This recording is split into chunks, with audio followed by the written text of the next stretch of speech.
এই খাঁচাগুলি এখন আমরা ভিতরে নিয়ে যাচ্ছি।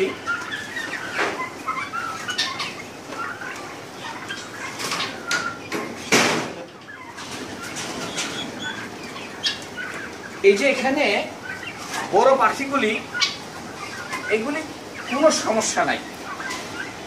এই বড় পাখিগুলি আমরা অত্যন্ত যত্ন সহকারে আমরা কিনেছিলাম 2 মাস বয়সী, 1.5 মাস বয়সী, 2 মাস বয়সী। এরা এত সুস্থ এবং এত ভালো খাওয়া দাওয়া করছে।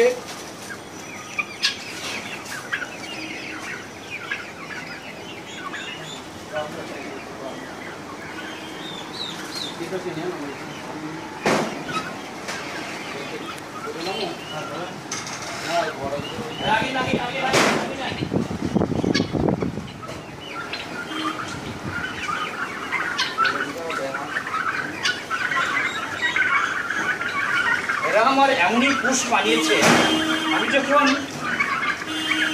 কলমি শাকের মোঠাটা ওখান থেকে আনতে শুরু করি, ঠিক তখন থেকে ওরা একত্রিত হয়ে, এরা কিন্তু রাজকীয় পাখি, মাটিতে ফেলে দিলে খাবে না। হাতে ধরে ধরে খাওয়াচ্ছি, বেশ ওরা খাচ্ছে। আমি আজকে এই ভ্যাকসিন দেওয়ার পরে প্রবাসী ভাইদের জন্য এই লালন পালন সম্পর্কে কিছু তথ্য দিব।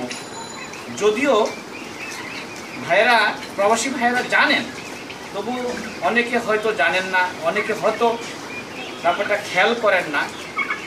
প্রবাসে বসে বাংলাদেশের আত্মীয় স্বজনকে দিয়ে, নিজের বাপ মাকে দিয়ে, নিজের স্ত্রী বাচ্চাদেরকে দিয়ে এই সমস্ত পাখি লালন পালন করে যে ইনকাম করা যায়, তা এতদিনে আপনারা জেনে গেছেন।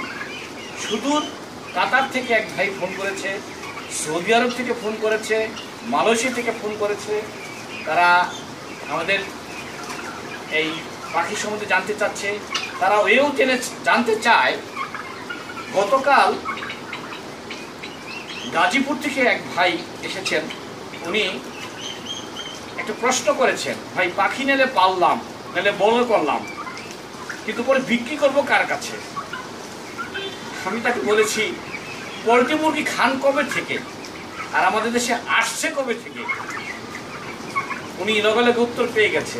তারপরে বলেছি, বিভিন্ন ডিপার্টমেন্টাল স্টোরে যান, like Meena Bazaar, Agra, Prince, daily shop, ওখানে যান। বড় বড় দোকানগুলিতে এখনও পাওয়া যাচ্ছে। কেন সব জায়গায় পাওয়া যাচ্ছে না? বিকজ আগেই কোনো এক ভিডিওতে আমি বলেছিলাম, এটা একটা রাজকীয় খাবার, যাকে রয়্যাল ফুড বলে। কারণ এটা বর্তমান প্রাইস বেশি, ঠিক? আর বেশি দিন সময় না, যখন হাতের নাগালে চলে আসবে, সবাই বলবে যে টার্কি খাবো, টার্কি খাবো।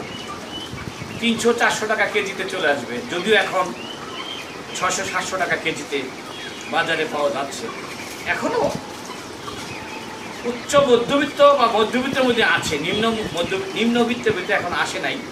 যখন নিম্নবিত্তের চলে আসবে, তখনই বিশাল আকার ধারণ করবে। তবে নিম্নবিত্তের ভিতরে আসতে হলে আমাদের সকলের এগিয়ে আসতে হবে। এখন আমি যাচ্ছি টিকাদান ভিতরে ভ্যাকসিন দেওয়াটা শুরু করব।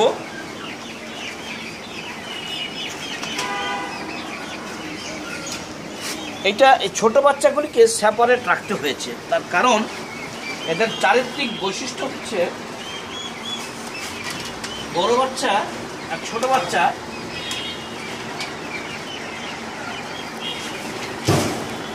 একসাথে থাকতে পারে না।